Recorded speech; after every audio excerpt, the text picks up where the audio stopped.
All right, welcome to Writing Your Master's Thesis Seminar, Writing Your Master's Thesis with Dr. Otter, PhD. And if you're lucky, one of our two guests today has a very good impression of me, in particular my voice. And if you're lucky, he will not share that with you. You may notice my tooth is missing, which we've been through before. My partial retainer denture, I picked it up last night and it just came up in two pieces. And I'm like, great, that lasted not even a year. So this is what I'm going to look like now. I can still put it in for pictures, but I don't think I can eat with it. Anyway, that's my news on the way skundas, the heaps, the bodily constituents just fall apart. And this will happen to all of you because time is a cooker and death awaits us all. On that note, it is my pleasure to introduce Shyam Sriram, who I have known for, 25 years at this point? And Yeah. William, whom I've known for about 10. William was my TA and one of the finest TAs I ever had and has become a dear colleague of mine.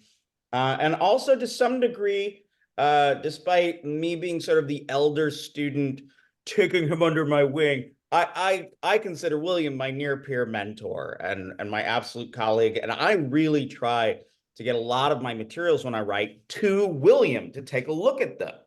Now, when I was applying for this job that y'all know I have at Boston, Shyam came and visited me in California. Shyam also went to UC Santa Barbara, though I know him originally because one of his cousins and I were good friends at Michigan State, which blew my mind when he wandered into a party I was throwing in Santa Barbara one time to explain to me that he was Shyam, and he was Shyam, and I didn't get it, but he was Shyam, and he was there, and that was great, and I got to reconnect with him. So he was visiting me as I was applying for this job here at the Center for the Study of World Religions, and I really decided it was time to go through my documents for my job application. I've applied for hundreds of jobs, not gotten many of them, but I realized it was time to redo everything for this job. And I had Shyam look over several drafts of documents I was writing, and he gave me wonderful feedback. The reason I'm mentioning these things is because writing needs to be social. If you're just doing it alone, if you're just the solitary genius, you will go crazy. Like all of the wonderful notions of modernity, the cult of the solitary genius must go by the wayside, and I will not rest until I gnaw upon Immanuel Kant's bloody skeletal head. On that, these two authors have worked together and they've published two pieces, which I distributed for you today. I'll let them tell you more about them, and I won't bore you by reading through their CVs as I've done in the past to both of their chagrins. So, on that note, for our time, William will have to be leaving a little bit early because he has to teach and go become a red dragon. And nothing is more terrible than a robin with its breast in the red. And then he will be devouring a William Blake book and likely killing a number of people before he's shot by Edward Norton or William Pattison, whatever the guy was in Manhunter. His wife, Molly. Pardon? His wife, Molly, shoots him. The wife kills him. Yes, exactly. So anyway, I'm referring to the artwork behind William there, which you may remember from the movie Night of the Silence of the Lambs, Night of the Living Lambs, I almost said. So anyway, these two have written together, and I'm going to ask, because William's left, for him to give an introduction, and he's assured me he has a little bit of a material presentation for us, and his presentations are excellent, and the one he gave at the last class was really instructive to a number of people who have viewed the video or were there, and I get echoes of it, so I'm excited for him to give that. Then the two of our esteemed colleagues are going to talk about writing together, going to a publisher, collaborative writing, what their practices are together, benefits, pitfalls. I'm going to let them kind of talk. I have plenty of questions that I can deliver. Now, we only have the delightful and privileged Allison today, so you can break in at any time, or I'll let them say you can break in at any time. If I'm talking, you can break in. Who cares? And then I'll let them decide, and we'll have a question and answer with them together. William will scamper off on his merry way, and then Shyam will give his own sort of discussion of his own specific writing practices and whatnot, and then for the rest of the class after that, we'll be able to just have some chats with Shyam. And people like cool Shyam. So you're going to get some Shyam experience. It's going to be very exciting. All right. So please, William. Hello, I'm William Chavez, and also, I'm going to present some stuff as it relates to my collaboration with Shyam. And so, Shyam, at any time, just speak as well if you have something you want to add. It is true, I do teach at 11:30 East Coast time, and we are finishing up the day on Revelation. Aaron already knows me very well. I did assign them to view Red Dragon as we read chapters 11 through 13 of the book of Revelation, thus the William Blake behind me. And so we will finish that later today. But in short, just to segue what I do and what my work is as it relates to that, hold on, let me show you something.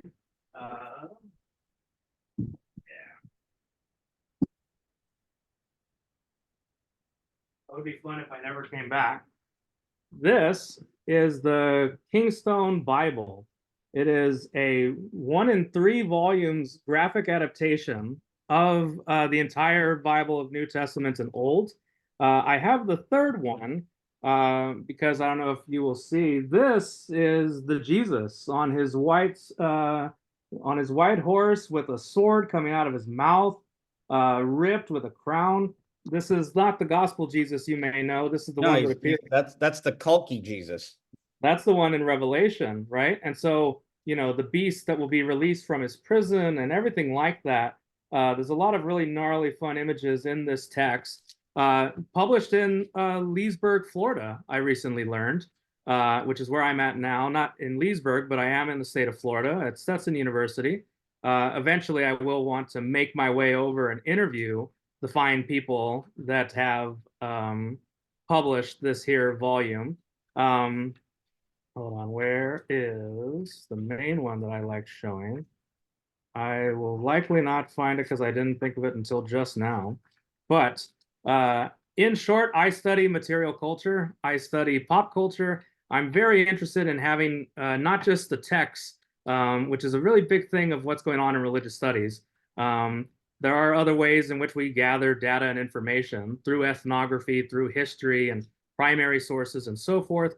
I like to study in which the ways in which images move and ideas move. And it's not just completely circulated within a very old text, but can find itself even in something like that, a very Krampus-looking illustration of the false prophet, of the Antichrist, good people. And so I like showing students things like this, in addition to things like William Blake or the Red Dragon, as an impetus to then look at text. Shyam, are you going to pitch yourself now, or do you want to do it at the end of your things? Sure, I can pitch myself and then pivot back to you. So my name is Shyam Sriram. William, look what I picked up.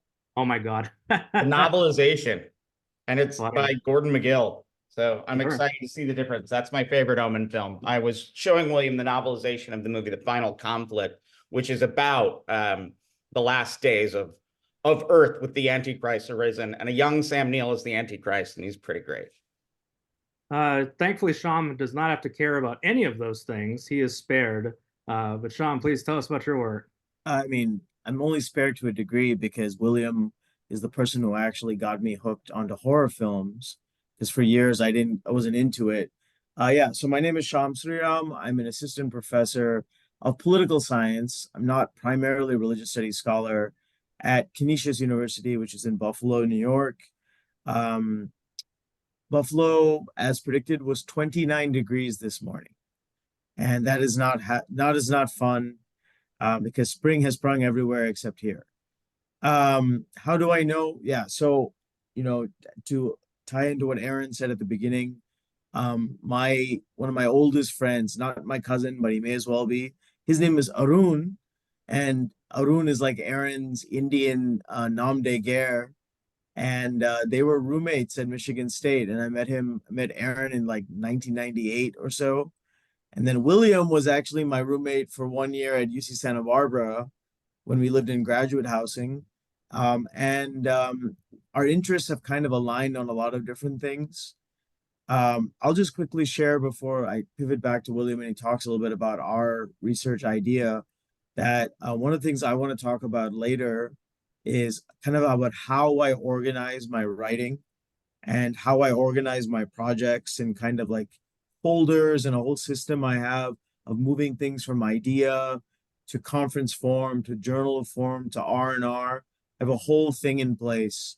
So I'm happy to talk about that later and just talk about setting goals for writing and Do that. working I want to towards learn things. that from you.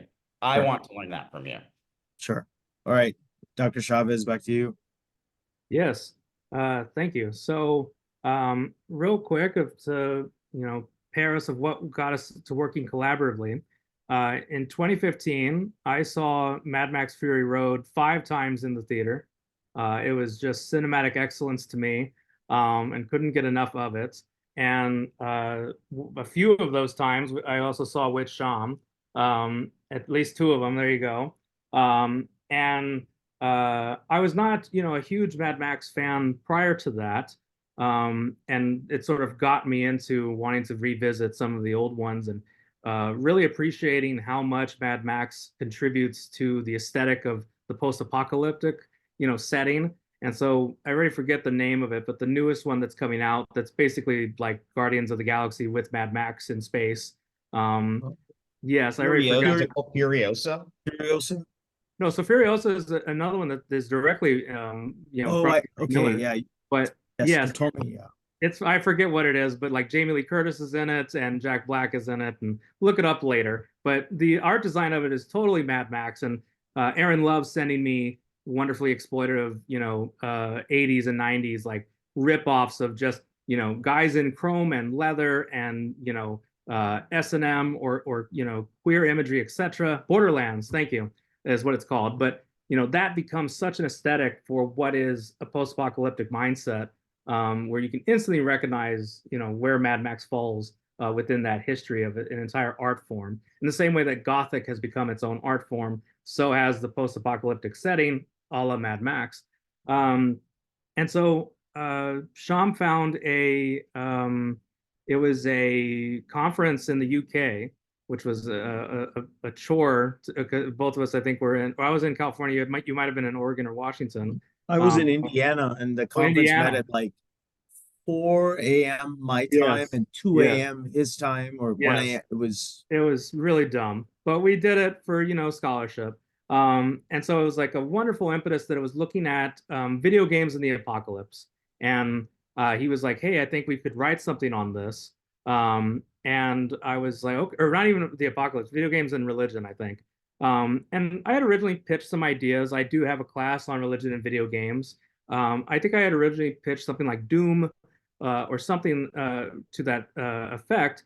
And Shyam had said, it's a shame that Mad Max doesn't have a video game. And I said, oh, Shyam, but it does. And so from there, we then went into, a whole other realm of, the extended universe, right? Transmedia is a fun word that we started using more and more of media that is told across different platforms and across different art forms, which, I'm a huge fan of that the story does not just stop at the screen or at the text.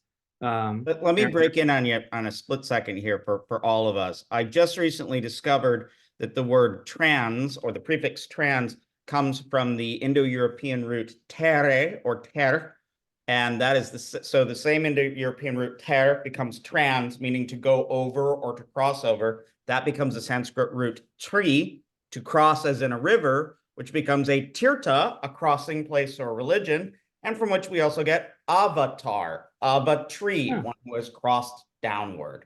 And then the send in say transcendent is sendare, so transcend and descend. Sendare means to climb. So transcendent means to climb up. So trans in general would be kind of going over or beyond, and that goes right back to a Proto-Indo-European root word, which I think is just fascinating. So transmedia, I mean, it's just such a dynamic term. Thank you. Yeah, going beyond a single media outlet, right? Which is how religion spread and how human culture flourishes. if anything, it takes a lot of institutional resources to contain and restrict, right, religion to one platform or to one medium like text, right, in order for the authority and institutional, authenticity, etc. People have to be disciplined into being only text, right, as the Protestants say. And so, hold on, where can I share screen? I will do so also with sound, but so can y'all see that? Yes. Okay. So this, for instance, was a video that we did when we uploaded the eventual presentations, where we made a point that, like, yes, the call was for video games, but we're really interested in the film and everything else. And so I was telling to Shyam, I think a really good word of advice that I wish to stress, in addition to banking information, which is what I advised in the last video, of constantly storing information. You may not use it now, but you will likely use it in the future. Sham and I have many, Facebook messengers of memes and photos and things that we just send each other of stuff that we see. And, maybe one day that we'll use them, and it's always just good to be prepared. So we're just constantly building this database between us. And so I wanted to do that with Mad Max, where we were not just looking at the video game, we were looking at its film, we were looking at the previous films, we were looking at the novelizations and how they construct this world. There's different graphic novels. There's the other video game that came out in 1990. There was an animated short that they played to introduce the latest video game at one of the Comic-Cons. There's an art direction book that they sell. There's so many things in which we were to engage the world of Mad Max. And so in doing so, this was us and our attempt to diversify the data that we are analyzing. That's not just one thing, because culture is not just siloed. And I know that may be counterintuitive as a researcher. You may think, hey, it actually creates more clarity to isolate one thing for a case study. And a lot of times that does work. But for this case, we were arguing that art and these ideas and the mythology of Mad Max is actually not really containable. I know the institution may want to prioritize the continuity of the films, but the way in which it reaches the consumers is through all sorts of transmedial opportunities. And so, hold on. I could also just say, William, that, or just everyone, is Yeah. it's because William and I are constantly archiving and sharing all these things that actually laid the groundwork for our second collaboration. Yes. So And so our second, we knew at the time that there was, I can actually pull up the image real quick as we transition to it, of how you go from Mad Max to Donald Trump. well, And actually, William, why don't you just yeah, quickly mention what we wanted to focus on? Because there was no, I mean, the gist really was that there was really very little religious studies scholarship on Mad Max. yes, And our article, I think, is one of the first ever, really. So, yes. but do you want to focus on what our contributions were? Oh, yes, forgive me. I was already moving on to the next one. But yes, that first piece, which I am still immensely proud of, was focusing on the world of Mad Max, which we ended up dubbing Maxstralia, to differentiate it from Australia. And so the future Australia through the weird wackiness of Mad Max, a world that is it's a fun pun of Mad Max, who Max himself is mad, but the world is also mad to the max, right? And so Maxstralia became our fun term to discuss the political implications of this, fictional future Australian world within this post-apocalyptic setting. And so from there, what does, if it is a commentary on what human civilization is, most people immediately understand that they're communicating that human nature is innately violent, and that if it wasn't for social institutions and political ones, all of that would break down, and bandits, fighting over fuel and blood and resources would endure. That part is certainly there, but what are the social dynamics that then emerge within this fictional construct, especially across all these different media? And so from there, we got into a lot of fun conversations about caste, about what it means to have sort of a type of social untouchable within this world, because many people may not be able-bodied, or they have tumors, or their life expectancy is short. They're seen as clean and undirty, etc. And so there's a way in which you have a Western culture one that is thoroughly ingrained with its own history of colonialism, projecting itself into this fictional world. And so there was a way in which we posited that it was its own form of ethnography, that there's a speculative ethnography at work, right? That if they are speculative anthropology makes the world of the future of what they anticipate it to be, then for us to decode it and render it back into terms we can understand that are reflective of our culture, that's our own speculative ethnography. And so let us watch the Mad Max films and play the games and do all the stuff as ethnographers, gathering information and lore about this world. Shyam, anything else to add on that? Yeah, I mean, I'm also really proud of it. William and I have written a lot individually, but like there's something about this collaboration that really brought our interests together. Because yeah, again, I'm in political science, but I have such a vested interest in India, and not just Hinduism, Islam, but just like I guess Hindu culture in some ways. And yeah, to create our own kind of caste system and place the different groups. I think the other contribution that I'm really proud of is William coined this term maximum madness, right? And the reason why that was important was the thing that is also kind of maddening about George Miller's universe that we'd uncovered was that even though we know from history that Aboriginal culture is there, the world of Mad Max is hella white, Yeah. right? Throughout all the films. Like there's almost zero black presence in any of the movies. And at one point, William and I got feedback from the Journal of Religion and Pop Culture from the editor, who shall remain nameless, who's very famous, but he said something essentially like, I don't know, he was pushing on us about something. So we actually had to include a footnote, essentially saying that we are both uh, uh, two generations removed American scholars of ethnic descent, Mexican and South Asian.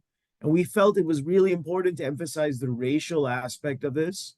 And I think it just hints at the fact that we know that traditionally the American Academy of Religion has difficulty processing race. Yes. And I thought this was a really important contribution. And lastly, I'll say we also found this stuff about Native Americans and something called warrior charisma. Yes. And that applied very well to the war boys in Mad Max Fury Road, who are willing to die to attain not only what they view as Jannah in Arabic or like the afterlife with Valhalla, but it was just really fascinating drawing all these worlds together. It was such a pleasure to write it with William. Yeah, I will also say that, Aaron, you're muted, I think. They're like Brattias. They're like Manurbund. And then also you could make some connections that don't think y'all doing that, but with the sinister yogi figure that we've talked to a lot of times. What I think is really important, I want to point out about this exchange here is note the way that them working together nuanced their topic and led to them doing something completely different. And honestly, that Mad Max article is the best thing of all of your stuff that you two that I've read. I think that's the best piece you wrote. You all have a copy of it. So I want you, when you look at it, to see how they diversify data, which is what William is saying. It's like, don't just look at the text. You got to look at, if you're going to look at a text, try to also get some art, try to get some ethnography, try to get material culture. If you're looking at medieval India, try to get some numismatics, see what coins were around, see what kingdoms they were there. And by looking at things and not just looking at a text, Allison, who's only looking at a text, which makes sense in your project. You really take it in wide directions. And you'll notice that all of you, in all of the feedback I've given you in your work, I keep pushing at what's non-textual, what's a different genre of text. If you're going to be writing on a Purana, you should make reference not just to the Mahabharata that it may draw from, but also to the arts and material cultures of the time in which it was created and the afterlife of these texts. So if you're looking at, say, the Shiva Purana, you should also be looking at the contemporary sort of Hindu Marvel world comic sort of movies that are on Hulu right now. There's just so much. I know Shyam gave me when the last time I saw him, or no, he mailed me a comic book of the character Ashwataman called Professor Ashwataman, which is a modern day kind of rethinking of a Mahabharata character. Thank you. The elephant. There's a prolific graphic novel market now in India. So when I was there a few months ago, there's only one man I know who would appreciate that. So I do want to just quickly mention that one thing that I think, and I mean, if we have time, I think William and I can talk about this. There were times where we definitely butt heads, right? That's also because we care about each other a lot. So Well, you're sometimes both stubborn bastards too.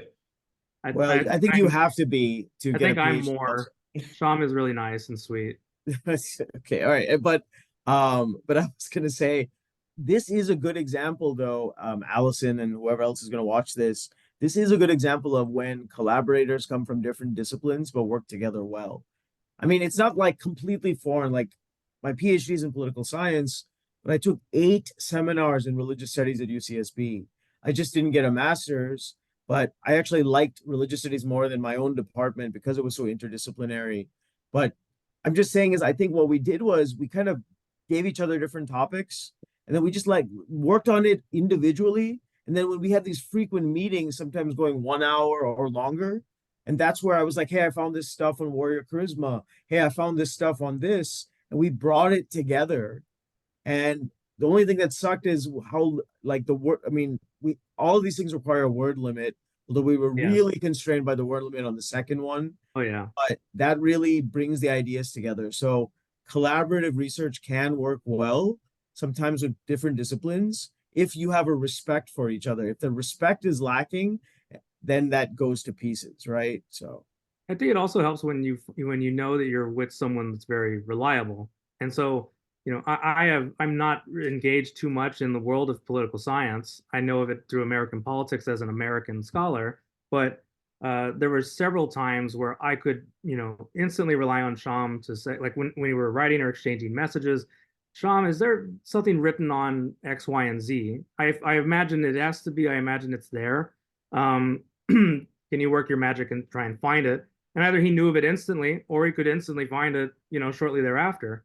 And so there was definitely that made everything such a smooth process. When yes, we come from different worlds, but you're also, highly respectful that that person you're working with is truly an expert of that field and has command of that literature, or at least knows keywords to search and where to look, which is half the game as well.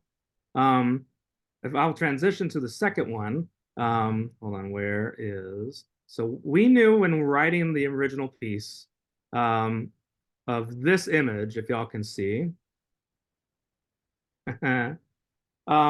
So this was in 2015 of Immortan Trump that showed up first at a Dragon Con and another one at Comic Con in Emerald City. And we were just floored by this image. It also shows up in, political cartoons and other art related to it. There is one written by a guy in San Antonio on Trump versus Time Lincoln that also gives him the breathing mass of Immortan Joe, the main villain from Mad Max Fury Road. And so there was just, so many ways in which, they were taking, the iconography of Mad Max, of flaunting that he is this great racer, just as Trump does with how great of a golfer he is and everything else, of taking direct quotes and making them more Trumpian, right, in their distribution of do not get, addicted to water, do not get addicted to healthcare, etc. Same thing of I am your redeemer, only I am the one that is able to lead this country. And so there was a populace that saw in Trump this, nightmare dystopian ruler, and were then taking the image of a nightmare dystopian ruler of Mad Max and fusing the two in order to communicate visually that political message. And so we knew that we wanted to do something with this. And I personally never thought about writing on Trump. I struggle my own self with scholarship. I never want scholarship to be dated. And so, or at least too caught up in the moment. Jon Stewart has a great line of, it's like news and a lot of academics as well. It's a lot of like, little kids playing soccer where they all run to the ball at one time, and they're nowhere else on the field and don't care about field position. I'm fine just hanging back and just, hey, kick the ball to me later, or if not, that's cool. Also, William, if I recall, one of the challenges you had initially, which I think ultimately we worked it out, was political science is very much focused on predictive. Yes. Like this is happening now, so this will happen. And you constantly were like, I don't want to make a statement about the future. Yes. I don't want to do that. And that Yeah. essentially that became a big part of this paper, which was when I also learned, like, yeah, we're not going to do, we're going to let the zeitgeist and that's what William inspired me. It was like, let's see how popular culture, how the people handle Trump, and Yeah. then we apply a lens on it, right? Looking at moral panics and other things. But then when William told me that, that's when I kind of started, yeah, let's let how other people are doing it. Yeah, and it also takes the focus off of us. And in many ways, that is because of my disenchantment with predictive politics of 2016. Sham, I don't know how much percentage Hillary was said she was going to win the day of, right? 70, 80 points, whatever. I don't know what it was, but it was ridiculous. And Nate Silver and everything else, like Sham was even teaching a course that semester on US elections. And we would have conversations about this. Sham, you're going into this classroom. You tell them, hey, if you ever want to run for American politics, don't have a sex scandal, right? You can't badmouth evangelicals. If you're on a conservative, don't badmouth evangelicals. You have to be pro-gun. You can't be, critical of the Iraq War. You can't be, etc. And there goes Trump doing all these things, and he is not losing voters for it. Thus, you should be having a predictive crisis within, political science. And so that was I my remember own. you Yeah. even told me once, like, did you just go into the room and then like Jesus just flip over the table Flip and the be like, tables and be I don't like, really know what I'm doing what anymore. is the point of this right now? And so like Yeah. I wasn't even in the field, and I would have been having that By the extra way, I read. want to just share one fun vignette is when I took my comprehensive exams at UCSB in 2016, one of the questions on my exam was actually, William, Yeah. did political science scholarship fail to predict the rise of Yes. Trump? And I said, yes. And I Yeah. listed all the reasons why. Yeah. And I think maybe that's what helped me pass my exam. So Yeah. And we even put it in a footnote of all the reasons of what has been said of why Trump won the 2016 election, right? And at the I time, also remember, yeah, sorry, I also remember you had a particular ire for SNL because yes, SNL had a bit with Kate McKinnon as Hillary yes, Clinton. And one yes, point she says, I think I'm going to be president. And you were yeah. like, I said here we that's go. dangerous. Yeah, when that happened, they were like, it was a mock debate with Baldwin as Trump and everything. Clinton, do you have a response? And Kate McKinnon's like, I think I'm going to be the next president. And I messaged Sean, was like, this shit is dangerous because you are not taking this man, this candidate, this movement serious, right? And you're acting as if they're a joke that they can't mobilize and they can't show up at the polls. And that is, to me, a very dangerous front. And so I never wanted to approach that election as if it was a for sure thing. And so, yeah, even before we got the results, I was already hesitant about such predictions. But we then transitioned. Sham found another edited volume, the first one was on a conference that we turned into a publication, a paper that turned into a publication. This one, Sham found, and I'm already speaking to our different strengths of I'm more of a conceptualist. Oh, we lost him. Fill in the space, Shyam. Fill in the space. Yeah. So I don't remember where, like I'm always kind of trolling, not trolling, patrolling, if you will, these kind of network boards or sites or other things, looking for a call for papers, for edited volumes, for journals. This is one of the dirty secrets of academia, which I dislike a lot, is that chapters and edited volumes are not given as much emphasis as articles. So usually the hierarchy are books, and even the publisher of the book matters per discipline. Some publishers, it can't be a mass publisher, it has to be an academic. So, the big ones are, for example, like for my field would be Temple University, Harvard University, NYU, University of Texas, University of California, Princeton. So academic publishing. Then you have the trade ones, right?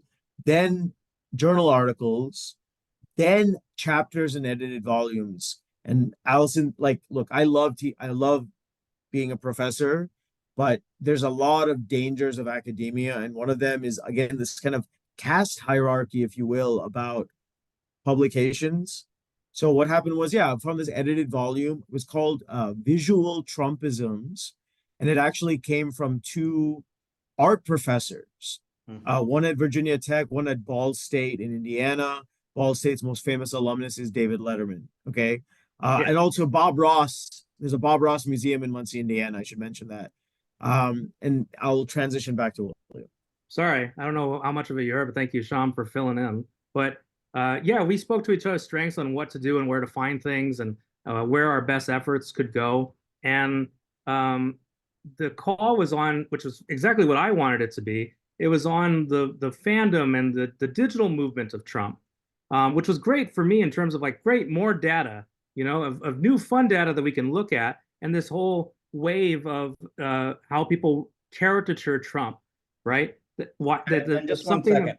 One of the things that I find compelling about William's work when I look at it is I feel like he's getting away with something. I'm like, he's looking at all this cool stuff that I want to look at, and he's writing about it and publishing. You know, you're onto it when people look at your work and go, I feel like that's too much fun you're having. Yeah. And there is a playfulness in both of your works and both of your academic presences and in both of your minds. And I appreciate that playfulness, and bringing a playfulness to your work is one of the best ways to keep yourself motivated and interested, and also interested in networking and talking to people. If you're just reading that one Sankhya text forever, your head will explode. So yeah, I've said this, people said the same thing. I like the first thing I ever published was on the Joker in 2019. That was a great piece. I like that one. And I related it to how we can learn about lone wolf mass shooters, because I think there is a lot of things being communicated about. I thought you said you weren't into predictive stuff. I'm not. You predicted some things in that one. They had already happened. They've been happening more since Columbine. But yeah. The lone wolf mass shooter happened in UCSB in May 2014, 4 months before William and I started the PhD program. That's correct. I reference it. And Elliot Rogers, the incel. Exactly. The magnificent gentleman, as they call him. And so I'll show you now some of our like data that we originally started brainstorming when Shyam first came to me and said, hey, we can do something on Trump now. And I was like, okay, great. At that time, Trump had been deplatformed, and it put me in a data scare of like, oh my God, all of those wonderful, stupid tweets. I know that they said that they've been saving them. They're in, for instance, the main museum in DC. What is it, Shyam? Not museum, the Library of Congress. Yeah, Library of Congress has saved the tweets of like Kanye and the Kardashians and Trump, and it's a really fun world if that's how you view, you know, who's speaking for America. But I was like, okay, we need to do something before that data goes. Luckily, there's a lot of great archives that have, you know, added carbon footprints online, and so that was one of the first things that I sent Shyam of like, hey, we can start doing work like this, and so let's make a little timeline, right? Of all the things that we want to study. I will explain to you why we're looking at the Punisher logo and its appropriation by things like Blue Lives Matter. Oh, that is such an interesting point. Thing. I've been watching it for a long time as well. But yeah, when is the correspondence dinner where Trump says he gets the idea, right, to run, where they dismiss him as a candidate? This is also where in 2011, he first tweets, "Make America Great Again," right? And then from there, you know, look at the discourse that he's using, that our leadership is weak and ineffective, that Obama and the Republicans are hollowing out our military, right? That candidates are puppets that beg money from the Koch brothers, attacks against Megyn Kelly, calling Bobby Jindal a lightweight, Rand Paul a lightweight, Megyn Kelly a lightweight, Marco Rubio a lightweight, you know, different political cartoons. Like we made a whole, you know, discursive little history chart, right? Of all the things that he's either saying, that he's tweeting, that people are doing with his image. So, you know, the first political cartoon that has Trump in the rendering of Superman called Triumphant Trump, right? That Bernie Sanders is easy to beat. When he calls Marco Rubio Little Marco, all those things, right? Made a very, very long thing of him with Kim Jong-un, blah, blah, blah, blah. And so this was, you know, step one that other people have studied already, thankfully, and thankfully the archives are there. And so this was a big part of us. And so although none of this actually ended up in, or not none of it, very little of it directly showed up in the piece that Aaron already sent to you, it was just like a good background of doing your homework and getting us invested in this world of Trump as a strongman politician, which is, our main argument. But again, I wanted to diversify our data. And so Shyam thankfully reminded me of things like this over at the CPAC. This was in not 2016. When was this? Oh, this was like 2 years ago, I think. Oh, 2 years ago. That's right. So it may have been Yeah. like 2020 or around. And This was the so, beginning of his his resurrection. yeah, Haha. but it's also, the golden idol for any of you that know of, like the golden calf in Exodus. And so many wonderful things, right? And so we wanted to hold on. This was a fun little chart of all of his little discourse that he has of, we're going to get your husbands back to work. He's a strong guy, a tough guy. I'd like to punch him in the face. Tough guy that deserves respect. Total lightweight compared to Ted Cruz. Very strong control over our country.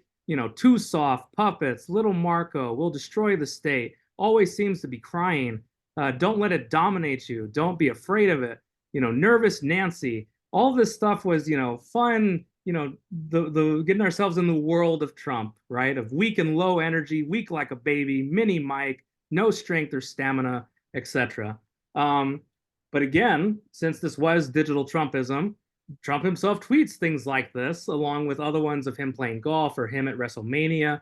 And so we also wanted to expand the data, not just of the digital aspects, but also the material culture. So we got into the weird world of militia swag, right? Of having, Trump decals of ones like, Trump 2020, make liberals cry again, or the Trump train. I don't know if you can see here, but that is also oh God, Shyam, what is this? Kyle Rittenhouse. I was like, what is that asshole's name? But Yeah. Kyle Rittenhouse, right? This one I especially wanted. You may remember Kyle Rittenhouse was the guy in Wisconsin who shot the protesters and was not traveled over state lines to do it. Yeah, he drove from Illinois to Kenosha, Wisconsin. He was a teenager and then was acquitted in probably one of the worst trials I've ever seen. And somehow a Wisconsin court sided with a fib, and that is ridiculous. And so like a flag like this, I really wanted, because this was a digital image that was then printed on a flag, brought to his rallies, right? And so thus there's a clear relationship between that which is digital and that which is material, right? And there's different versions of this flag, right? This one said, "Keep America Great Again," which is a funny, syntax. "Keeping America Great, Make America Great Again." The one on the top right, "No man, no woman, no commie can stop him." And yes, you may recognize these images at the insurrection, right? And so you will directly see this devotion and this material culture present at his movements, right?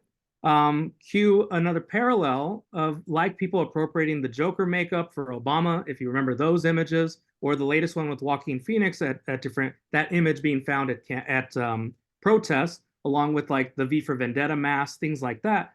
The first time I could denote in our history of tracing a popular appropriation of the Punisher logo, right, was in the American Sniper book, which would have been in Afghanistan in the mid 2000s.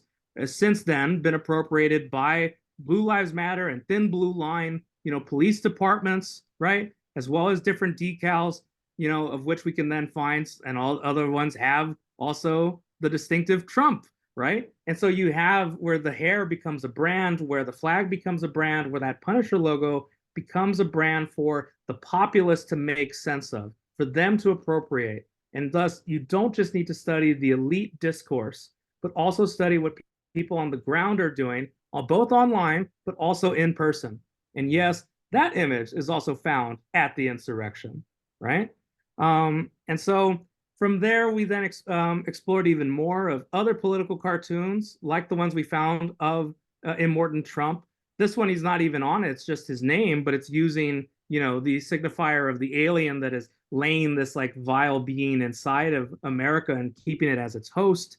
right? There's Now a look bunch here of, and be clear. Note how William is approaching all of these things. Dr. Chavez takes text, and the text isn't just a narrative in a book.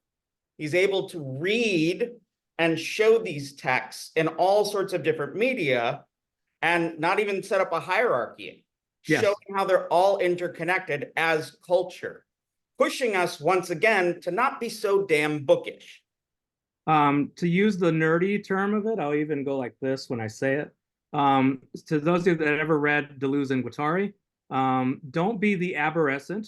So don't think that culture forms like a tree that is then hierarchical where there's roots and there's branches, right? Instead, view culture as a rhizome, view culture as grass. It grows laterally, it grows horizontally, right? And so you have simultaneously films, internet, material culture, political cartoons, etc., all happening at the same time on the same basis of the surface of culture, right?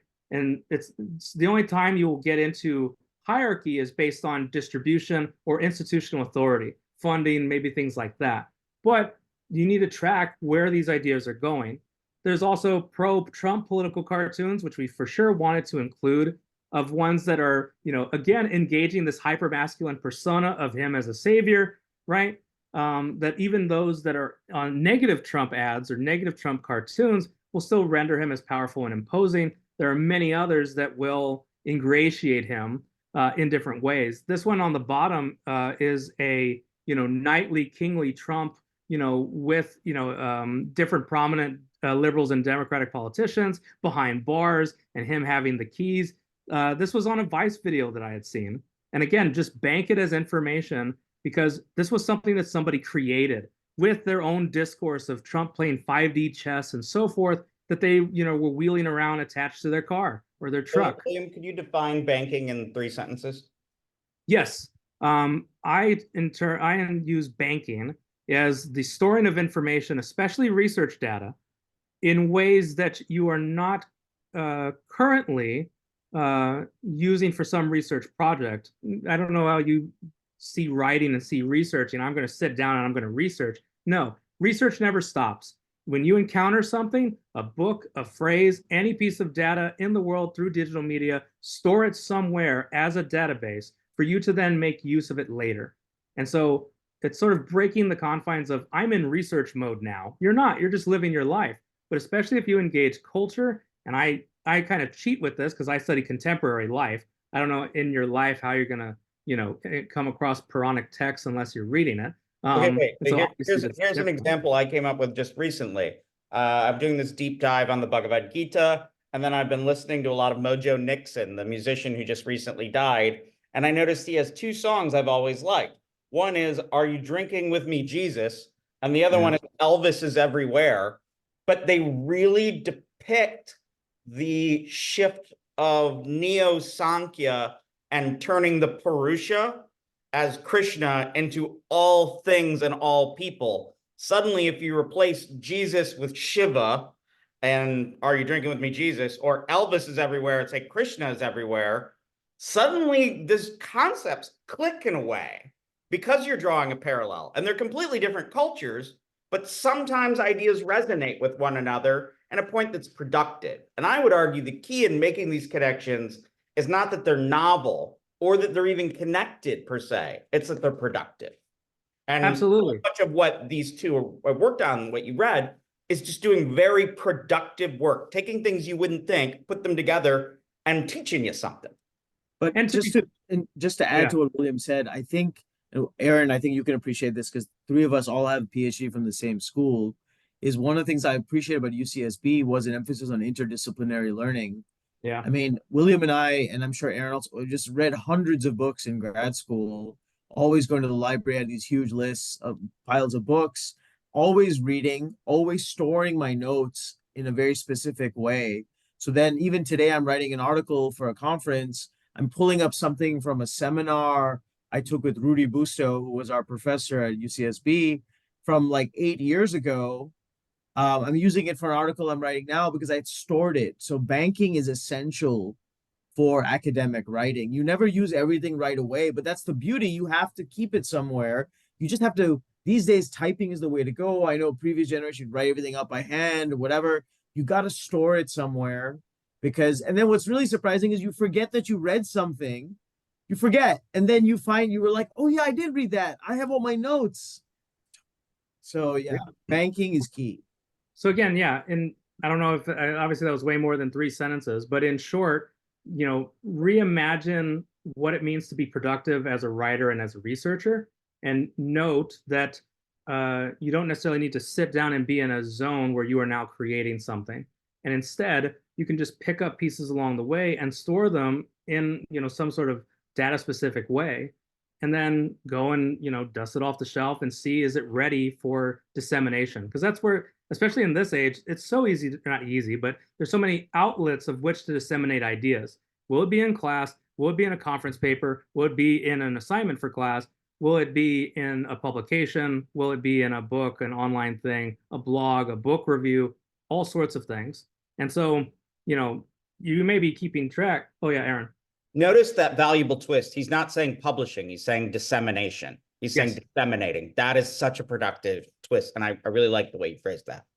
Correct. And so it's, keeping track of all the things we've been doing. We have, the Golden Isle statue at a CPAC. We have, the Immortan Trump at a Comic-Con convention. We have, Trump rallies, militia swag, or the material art that they make of him as a knight. You have digitally rendered memes of him that he may tweet himself, his own tweets, political cartoons, other sorts of swag that is sold of him that is backwards looking and forward looking, of attacks at Hillary Clinton, things like this, right? Tracking where we can find all of these things in the presentation of its culture, right? And yes, supposedly when Trump was going to come out after being released from Walter Reed Hospital, wanted the Superman logo under his chest, and they had to talk him out of doing it. And so he also asked the governor of South Dakota, the true story, if his face could be on Mount Rushmore. Yes. So this guy is larger than life.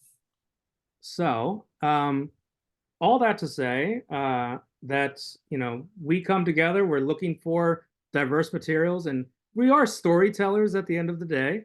And to me, the more that I can walk you through where you will find evidence of this culture, of where you will find the data, and make that legible to you and render that significant. You don't have to necessarily be seeing it in your daily life. You may not be attending a Trump rally or have them on your social media.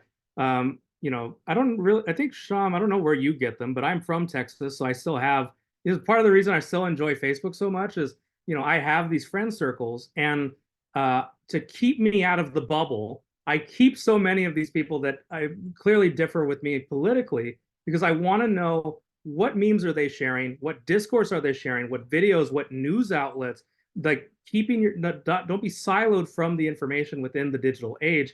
Keep yourself open to it. And so I have that, especially from, being from Texas, and now I have a little bit more of it now being in Florida. Shyam, where are you getting I mean, your diverse part of it is I used to live in Georgia. And I do have a lot of Republican friends, but part of it is, William, like maybe there's a bit of masochism. I follow a lot of insane accounts on Instagram where people share things, and they're not sharing it out of parody. They're serious. Like I sent one the other day to William, which was, it looks like a Ford truck, and on the back is like a Gatling gun, and it just says something like insurrection vehicle, like ready to go to take over government. And like these are real things that people wear and sell, and we're constantly sending them back and forth. Our Facebook Messenger has become itself an archivist tool of tracking pop culture, and it's fascinating the things that people share. I'll find one and share it with you guys now too. So can I also just say, I have not done this yet, but if you're not, for instance, interested in actually getting the social network of people that will be bringing this information to you, my cheat is use the algorithms to your benefit. Make a new account, make a new TikTok especially is a very good algorithm of finding like-minded things and materials for you, but same thing with Instagram, whatever. Create a brand new account and find something that is on the subject that you want. And then do like a few of those videos where you just open them and store it in the algorithm, and now have the rest of the machine provide new information that you don't necessarily need to befriend somebody to find. It will bring the data to you digitally. And so there's another fun way of cheating how you get the digital age to do the work for you. Since they're wanting you to get clicks anyway, try and force its hand and see how much it can do the rest. I'm going to just share something just so this exactly what we're talking about. This is an actual Bible. It's Yeah. not it's the Trump Bible. It's called God Bless the USA, and it's $100, and it's a real Bible. And talk about talk about the opposite of what Robert Bello would call civil religion. This is uncivil religion right here. Aaron and/or our fun guest Allison, do you have questions before I need to skedaddle in like maybe 10 or 15 minutes? Yeah, but I just want to say I don't think this was clarified earlier, Aaron. I also have to leave at 11:20 because I have to teach my religion seminar, refugee seminar. But why don't we just use the time in whatever way? Yeah. Can I talk about my writing, my organization thing? Is that okay, Sure. William? Yeah. So okay, so one of the things that I try to do, also I want to share, this is the what the conference, that the thing that inspired this whole thing is because of this academic place of study. Yeah. And this is at in England at what is the university? I forgot. It's a center, It's a center, yeah, in yeah. England, and this is what they do. And I used to teach at Butler with James McGrath, and he shared it because he writes a lot about Christianity. And they were like video games and apocalypse, and I'm like, hold up, like, so I was like, okay, that's interesting. I just want to share. So what I do when it comes to writing that has been, or research that has been very useful is, and this is inspired by Myra Holman, who's a professor now at the University of Houston. She has this very elaborate, like, almost like a dry erase board in her office. And what she does is she has various levels. So at one level, it's just kind of like ideas. And then the next higher level would be conference presentations. And then getting it ready for journal publication. Then R&R, like revise and resubmit from a journal, and then actual publication. What I've done is I've taken that kind of model and done it this way. Let me just show with you how I organize information. I have a huge, vast, like, I have it on Dropbox. I have a very elaborate system in place. Let me share this so you can see what I'm trying to do. Right. So if you look at my screen, what I do is I have it like numbered, right? So accepted, R&R, almost at journal stage, in progress, in batter circle or delayed, conference presentation only, underdeveloped, and then you have these other things, right? Can everyone see it? So what I'm essentially trying to do here is not only organize the material, right? But in essence, what I'm always trying to keep track of is moving things up the box, right? So for example, I have these underdeveloped projects. These are things that, like, for example, I studied Nepali at Cornell, and my friend Kate Voss studied it the year before I got there. I've always wanted to write a short note about some of the challenges I had learning Nepali, but also doing field research with Bhutanese refugees. But that's kind of always in the background. So it's kind of either in underdeveloped or in batter circle because something I want to do, I just don't have the impetus to do so. So for example, if I click on this right now, one of the projects on here I'm going to start doing this summer is there are 6 mosques in Buffalo that used to be churches. And I want to explore the conversion of religious space, but I'm not going to do it till later in the summer. Similarly, I'm going to start a project looking at President Kennedy and Senator Edward Kennedy on their policies on refugees. I just got some money to go to the Kennedy Archives in Boston. I'm going to be there for 10 days in August. So that's going to start that later in the year, but not yet. But then if I go up here, so these are in progress. I'm doing something on Trump and nativism. I'm helping a friend write his autobiography. So these are in progress. One second, back to research. And then just to give you an example, almost a journal stage means it's more or less coming together, but it's not journal ready yet. And a common mistake that grad students often make when they submit to journals, I did it as well, is in the article, it'll say, according to my dissertation, or in this chapter. And then the feedback is always, this is not ready for a journal. This is still reading too much like a dissertation. And then lastly, accepted. And here, right here, we have the one William and I've done. The strongman chapter is here. It's been accepted. We're going to wait for final proofs. And when it gets published, I'll move it to a separate folder. And I'll just quickly show you that. I have a folder under publications. I keep track of non-peer review, peer review, book chapters. And when something gets published, I moved it here to publish work. These are all the things that I published and all the different, like, for example, I did a project looking at state laws, like in 35 states. I don't know how many people know this, 35 states, menstrual products are taxed as luxury items. Yeah. It's freaking stupid, right? So I wrote an article with my students. It got published. I put it here. So if I ever need to go back and look at something, right, like the Mad Max thing, we have a whole chapter here, like the thing, and this has the Maxstralia project and the Strongman project, right? So I realized that this is for me the best way to organize information, constantly be thinking. So, and this is an important topic too. William and I have been talking about this more recently about finally, because we're both in tenure track jobs, saying no to new things, right? Now, if I see something, I still send it to him because it might be interesting, right? But like I saw one recently that was like 50 years of Halloween, like a reflection on Michael Myers. I sent it to him, knowing he probably doesn't have time, but at least want to put it out there. Like, I don't know anyone else who's going to write about Halloween except William, right? So that, or maybe Aaron. William was born to write that. That one I actually will say yes, and I actually know Okay. the guy that's editing it. So, but what I right. do is like now, I mean, Allison, I'm sure, and Aaron, all of us, we get to this point where we're like, you know what? I need to finish what I'm already working on. I can't keep taking on new projects. So that's what I'm getting to the point now, and I like it. I also, yes, I A also friend, just want, a student gave it to me. It says No lives no matter. no, matter. And I was like, I'll hide the text, but I'll keep the face. yeah. I actually have someone sent me a meme that shows like Krishna and some other Hindu deities, and it says Blue Lives Matter. Oh, And I was that's like, hilarious. very clever. But I just wanted to share one last thing is when William and I were putting this together, again, our strengths are like coming from different disciplines. You know, William kind of, I pivoted towards religious studies for the first one. He pivoted towards political science. I'm sure we're going to write something in again in the future. But part of this was also trying to explore what is Trumpism. And Yeah. I was very happy. I went to a conference and found this book, Yeah. right? And this guy, he's a professor, I think, at Western Michigan or University of Michigan Flint, which is Aaron's home state, I believe, right? Michigan. I'm from Michigan. And I wrote to him, and he was very happy to hear that we were using it, and we use his definition of Trumpism in the chapter. I also, last thing I want to say, the most difficult part of this whole project was the word limit was seriously restricted because the editors accepted like 18 contributions, so we were only given like 3,000 words or something. It was sad. And the other thing was very difficult that I took on this responsibility because William was doing so many other things that were important.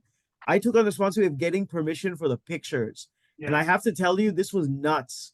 The only person who was so forthcoming was that same conservative cartoonist Ben Garrison. He got back to me right away and then wrote. He's so nice. So nice to me, even though he's a monster. And he even sent me a sticker for his website, which says, what does the sticker say? I sent it to you, William. You have it? Stay frosty. Stay frosty. Yeah. So he sent us a sticker from Montana, but it was pretty. I don't know what it means. If this like triggers white supremacists and I don't know it, I'm sorry. I don't know what it means. I think that's this. But anyway, it was a good project, and I learned a lot. Getting permissions for photographs is very difficult. That Immortan Trump guy. Yes. That took like talk about take a village. Like Stephanie, wife, found an image. Then I posted it to a Dragon Con Facebook group. Someone identified him as Raw Bomb was his name. I reached out to him. Initially, we thought he was very pro-Trump because he was hesitant. But then I found out later he just sucks at responding to email.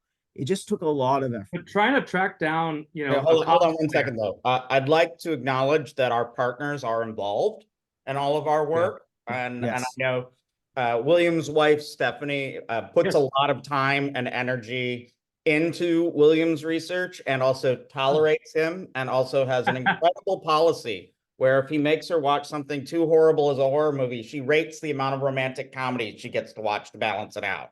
This is So also true. acknowledge the labor of our partners. Yeah, I also want to Especially acknowledge in this that. male and female issue. And I'd love to hear, Shyam, how you find that Lizette and your kids factor into your work. Well, I mean, I will talk about that, but I do want to acknowledge Stephanie. She proofread my dissertation. I Yeah. could not figure out the formatting needed by UCSB. And Yep. Stephanie is a public health scholar in her own right, Yep. also published. And she edited my dissertation to make sure it fit the formatting. So I got to acknowledge her as well as an amazing person. All right. So you were talking about tracking down the rights to publish Oh images. yeah, no, but even trying to find a guy, just one random cosplayer, right? And trying to find him of what he does and what's his name, either his online name and then his real name. And yeah, we were dedicated because it's like, no, this is the guy that starts the Immortan Trump that, to us in our background of the history of where the two put that pop culture image and icon with Trump, right? Just the same way that it was like, okay, we need to find out where does this Punisher thing come from, or at least the earliest one we can find. Is there one earlier? Probably, but this is the start of its history as we can find it. I did the same thing when we were trying to track down where does this like Republican swag come from, and I traced it to the Lewinsky and Clinton scandal. And so maybe there's things earlier than that, but this is as far as we can go with its history. In fact, this guy, the actual guy, his name is Thomas Signeri. He lives in Seattle. He acknowledged that he coined it, that he created the Immortan Trump thing, that he was the first. It just took a lot of effort. Like we're talking, and then someone brought up a legal question in one of the Dragon Con groups. They said Dragon Con owns the rights to any picture taken at Dragon Con in Atlanta, so they're not going to give permission for this book. So then we were like, okay, do you have another picture? And finally, he did have another picture, and he gave us permission to use it. But it was in like a hotel room or something. I don't remember what and it was. the last thing is that the flag used on the Capitol. I found the guy who took the pictures. His name was Lloyd Wolf. He's a photographer in Virginia or DC. Yeah. And that took some effort too, because I reached out to some places to get it and they wanted money for it, right? Like Reuters or someone wanted money. We don't have any money for this project. So I'm just saying is ultimately, like the only thing we have to do now is some of these folks want a copy of the book. So when it gets published, I'll probably scan our chapter to PDF and send that to them. But this really opened my eyes. I'd never had to do the image licensing before. Yes. And it was quite an effort. And also like not much support from the editors of the book itself. It was completely well, they often don't know themselves. In our 100%. We're in our last 10 minutes. I'd like to hear more about your interpersonal relationship, working together, strengths, as Shyam said, conflicts. Just how do you cultivate a best practice for working together? I mean, things got a little tense on the second one. I have to acknowledge that. Like, so, okay, I'll just quickly say what happened. When something happened was, so William and I were roommates. I consider him one of my best friends. We have very different personalities though. And one way that this manifested was there was a deadline to submit an abstract. Okay. I thought the abstract was ready, so I went and submitted it on my own. Okay. We still had like I was waiting. He was waiting. I was busy with other things. And so I had not yet had a chance to sign off on it or edit it. Yeah. So I went ahead and submitted it as it was. And I told William, he was not happy. And he was like, we could have changed the language to be better. And I acknowledged after a few days, I was resistant, but then I realized, you know what, you're right. It's our project. Because he's told me, he's like, is this like some sort of power play? He even used those words. Like, is this like power play? Like you have to, are you the one who's in charge? Is it your work? I said, no, it's our work. I acknowledged I made a mistake. But then that was important because I had invited William to come to Buffalo. He was coming for a conference anyway in Niagara Falls, but he came and presented a Polish film called Demon at my college. But in order to do that, like essentially we had to make up over Zoom because I think, and this is where Stephanie's also great. Stephanie sometimes acknowledges that he and I might have some tension and she, kind of like, hey, fix this. So we met. I said, I'm sorry. I understood where he was coming from. And then that made the whole thing better because if he had come to Buffalo when there was still that tension, it wouldn't have been as good of a trip. Liz was helpful too. She could Yes, kind my of wife was. It helps that I don't. I mean, it's just a common thing. Our wives are Latinas, and I think there's a certain chemistry to that also. I yes. gotta take this call. I'll let William keep talking. Okay. Well, I feel bad. Like Aaron and or Allison, do you have any questions for us before we skedaddle? If I can, Please. first of all, this has been a fantastic lecture. It's so beyond what I typically study, and I'm just very fascinated. Sorry, go ahead. No. I was mocking him. Oh, okay. And I was just really curious, Dr. Chavez, you were speaking to how you're just kind of saving these different materials, the different digital media, all these sorts of things. And so that you're always more in this research zone, right? So that or that you don't necessarily have to be in a specific research zone, right? Because it's always then just part of your daily experience.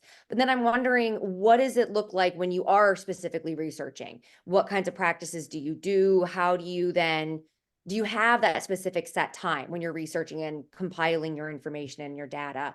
Or is it just kind of already there? So when you sit down to start to write, is it just easier for you that way? Yeah, so when I finally do sit down, I usually wait until there's an opportunity of which to disseminate, right? Okay. There's a conference paper, there's an edited volume, I want to do it for a class, whatever. The time has now come, I need to do this. Case in point, I actually really hate the Conjuring movies and all things related to them. Even though I study, possession, exorcism, other things, I really don't like them. The only one I had seen for the longest time was The Nun in theaters with my wife's cousin. So she kind of like forced us to see it. I was like, fine. And I really did not like it. And but I owned all of them. I bought them all. It was kind of like irrelevant because they're all on HBO anyway. But at the time, I was like, okay, I'm going to save these, and just put them on the shelf. And so I collected materials. I had all of them. I even got all the books that the Warrens wrote that inspired them. I even bought all the books. And so I had the films, I had the books. Then an edited volume comes out asking for a chapter on The Conjuring, and specifically different things, but one of them was a comparison between the real life case studies and the mediatization of them. And so I was like, all right, the time has now come. I'm going to dedicate the next like weekend and week and everything else. I'm going to watch them all. I'm taking copious notes. I'm reading them. I'm, putting them in order. I'm watching documentaries on them, etc. And so it's kind of like a game of putting like 40 hours into a video game over a weekend. And so the time has now come, I'm doing it. And then now I have the notes, right? From there, I now have to see the bigger picture of what is the narrative that I can craft by taking all these narrative thread lines and putting them together, right? Is there, take care, Shyam. Is there a, exploitation of Catholic identity, right? Is there an exploitation of working class families, and thus they're the ones that are, plagued by the poltergeists, right? Is there this type of, noble battled presentation of the Warrens themselves, since they are characters in this story? Is there a heightening of supernatural effect? Is there considerations of the secular? All these things, and I have to craft those narratives, right, together and weave them from my notes into some sort of long-term story, or short, depending on the word count, but into a longer term story, right, where I'm weaving you in and out of this data, right, to then tell you, okay, these are my findings, this is my interpretation of someone who's now wasted his life consuming this content, right, and so that you don't have to. William before has talked about the neurosis of the whole scholarship thing. And I think it's a great place to end on the fact that a lot of us scholars are remarkably neurotic in that we collect things. We want to put things together. We're always looking for a novel argument. I think the best of us aren't interested in being right. We're more interested in finding an interesting way to look at things and ways to utilize information, data, and our critical apparatus. I'm endlessly grateful to Dr. Sriram and Dr. Chavez, my dear friends who have brought so much to this class and to Naropa. And I really appreciate y'all coming in and speaking to multidisciplinarity and the grand possibilities of scholarship being more than just finding an old book and telling people what it means. So thank you for bringing a sort of lived religious component to all of this. And for all of you who are watching this recorded, thanks for watching. And everybody, even if you're watching this on record, clap for our pals. Thank you. Thank you so much. If Allison, you stick ever around a second, please. if you ever want to, email us, you can get our emails, either from the interwebs or from your professor. And so thanks, Aaron, for organizing. I got to run and tell people about the end times. I will catch you in the future. All right. I hope there's a Yeah. picture where you can catch me. I Bye. think so. I'm not eager for the world to end. All right. See ya. Bye.